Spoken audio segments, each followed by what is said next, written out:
All right, EJ is now complete, officially. Officially. All the plumbing issues have been fixed. Seriously, every van we build, the final step to fix is always the plumbing and always the waste sink drain. Yes, so the next van, we're starting with the plumbing because we're not having the ending be the plumbing. But anyway. Yes, so EJ is finally complete, everything is built, and he is actually, as of recording this video, up for sale. But by the time this video comes out, we're hoping that he would have sold by that point, but never mind. You still get to see him. Yes. And yeah, so he is a Renault Master, right? Yeah. I should know this by now, but I don't. He is a 2015 Renault Master long wheelbase high roof van. He's a 135 horsepower engine, which is one of the larger ones. And we've made him into a full-time home with full shower, full double bed, kitchen, and everything else included. And a couch. And a couch. So let's give you a tour. Alright, so come on in. This is the van. As you can see, there's the couch, the decorations, the kitchen. There's a lot of storage all over the place. And then, as you go farther into the van, we have the shower. Right here. With toilet, full-size shower, fully waterproof room. And then there's a small garage back behind there, which is only accessible by the back doors. You said small garage. Smallish. Pretty big, actually. So as all of our builds, we tend to favor floor space. So as you can see, there's a lot of floor space that you can, you know, do stuff around. You can probably get 4 to 5 people here, you know, bobbing if you really want to rave in your van or whatever your thing is. So let's start with the front, I suppose. So as you can see here, we have our couch. It has a nice firm foam that hopefully would last you a long time.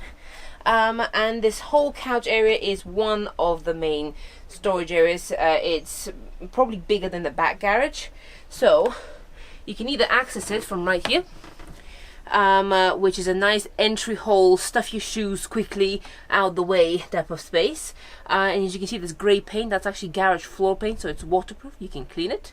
And under here is completely unconfigured. Yeah, so if we actually take a trip under, you will see that under here is completely open. Everything is unconfigured. There's no drawers, there's no partitions, there's no back wall. You can even access it from the front if you really want to wiggle your way under there. And all the electrics are back there, which we'll get into in a sec. But yeah, you can access it from here in the sliding door. Or you can access it via these opening hatches, which you can do obviously for each section individually. Like so. Yeah, and then there we are, which is excellent access for you to deal with your electrics. And then the rest of the batteries in the box is actually behind this panel, which you can do, I think it's like 2 screws or 3 screws, and you can get to that as well.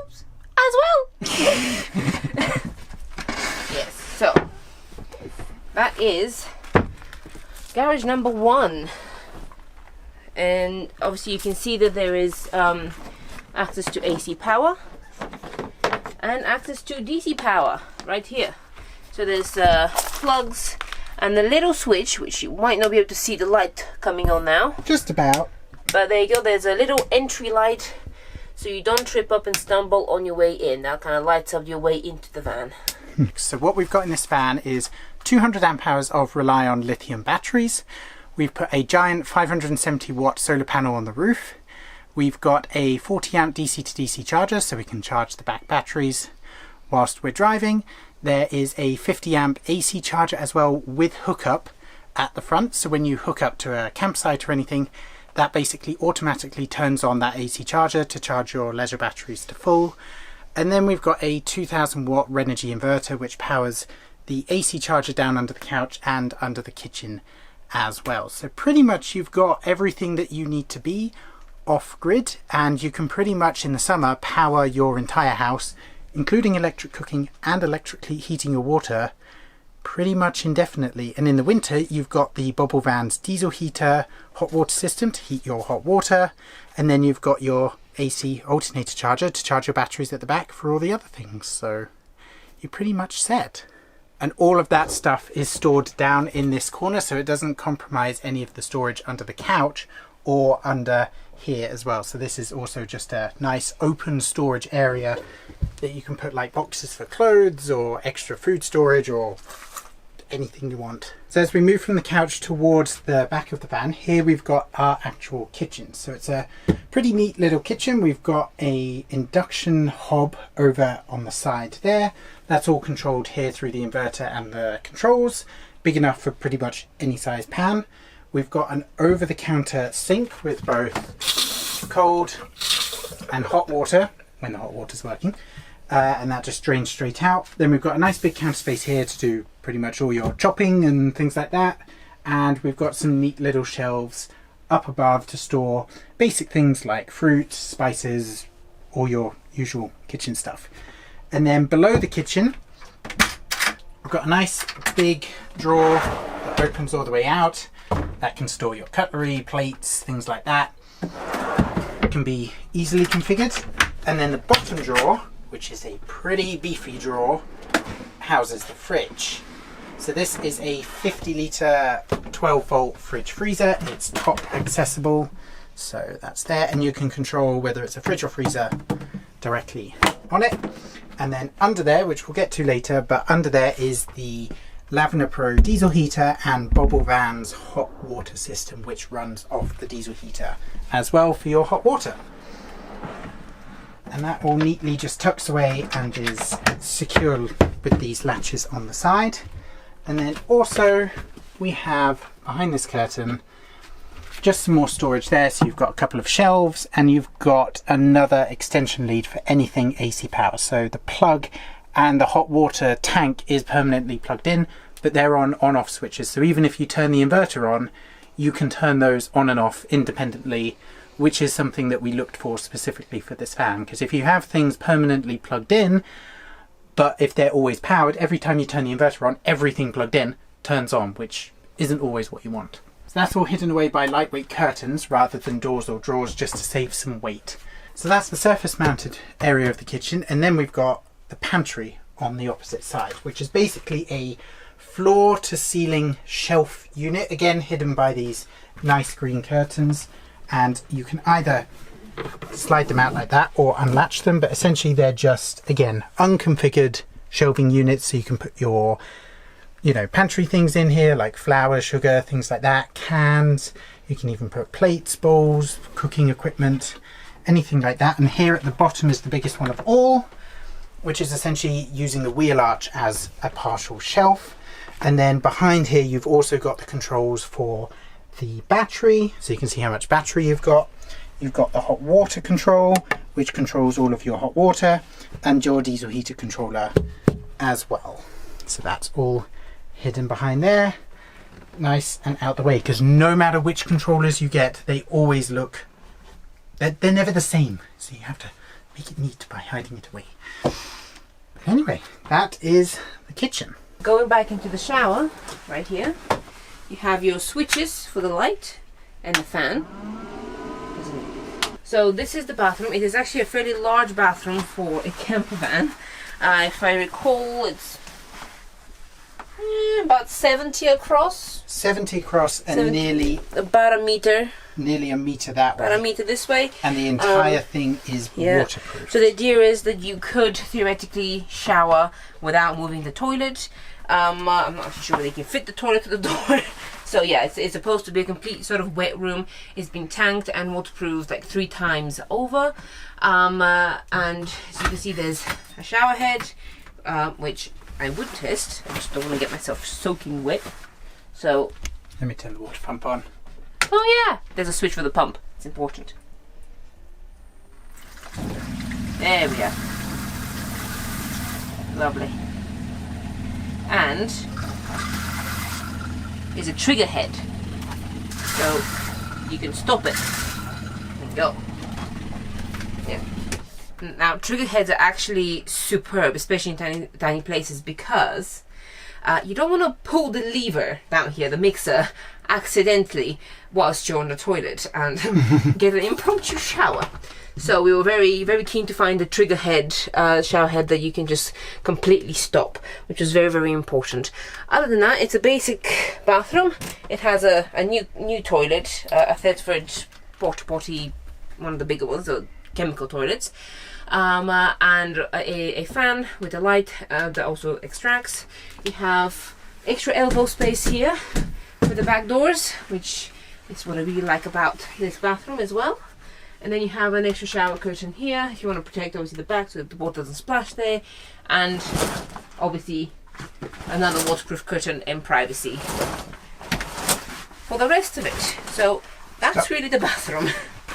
And of course you can come through the other side, and you can both come in through here and get out, which is really cool, because if you come soaking wet, muddy, or you have a dog and that's also soaking wet and muddy, instead of going through the main living space, you can come through the back, and all the mud you can kind of just wash it off around here and you'll be all clean and done. So that's why I like really the backdoor bathrooms in campervans. Keeps the inside cleaner. So yeah, so this is the back of the van, and as you can see here, we also have the garage space and the water/heating extravaganza going on here. Everything, it has been fitted neatly-ish. So this is basically the service area of the van. So we've got a 100-litre fresh water tank with level sensor. We've got the fuel tank for the diesel heater. This here is the Bobble Van's hot water system, which not only heats water off the diesel air heater, but also off 12 volt and off 230 volt. So basically you can heat water no matter what system you're using. Water pump, accumulator, and all the associated pipe work that goes to the sink, the shower, and the drain down below. And something very important is that this whole area is waterproofed, because if there's any leaks, which can we attest to water plumbing systems leaking at some point? I mean, it's a moving vehicle. Plumbing leaks in the house normally when it's stationary.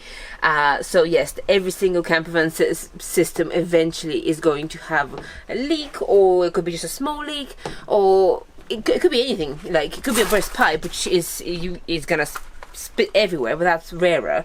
But no, like just a nut, loosening from the vibrations is quite common. So we've got an emergency drain there, and this is where the water plumbing goes out as well. But this whole floor is waterproof, so if this fills up with water, not only will it drain out, but nothing will get damaged or soaked. Yeah, you shouldn't get to the floor and underneath and then mold the whole thing and all that jazz. So we have pre-planned that, and I think we're going to do that in every campervan that we do from now on, because it just makes sense.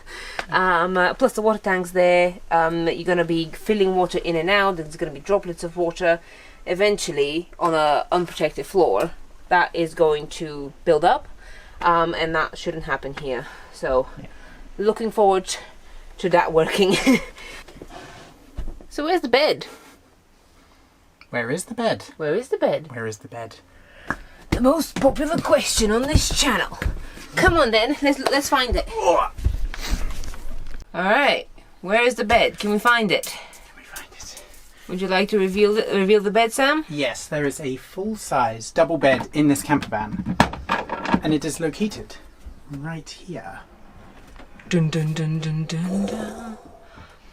So this is a Murphy-style bed that folds down off the wall, and is a full-size double mattress, full UK double mattress, and it can easily support 2 people. If I don't get my dirty feet on the mattress. So yeah, this is the bedroom. Essentially the bedroom covers the floor space during the day, so that at night time you fold down the bed, you go to bed, you can still access all the sink and kitchen area, you can still go to the toilet, you can still hop out the sliding door, you can even have the sliding door open for some nice evening chill. You can access the front cab through the curtain there at the front. There's a little USB charging port down there to charge your phones and such at night. You can make yourself a cup of tea, but essentially the living space becomes the bedroom.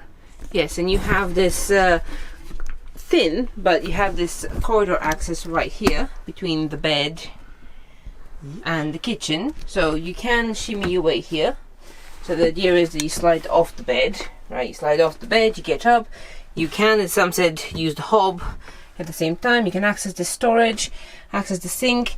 Importantly, you can shimmy your way to the bathroom, and you can both do this independently of one another, so you're not hopping over each other to go to the toilet.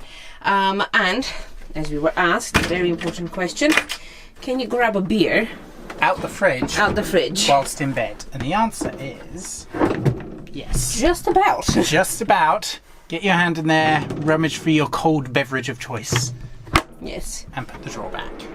Yes. So, Very important. essentials. Oh, Anything else? I'm good.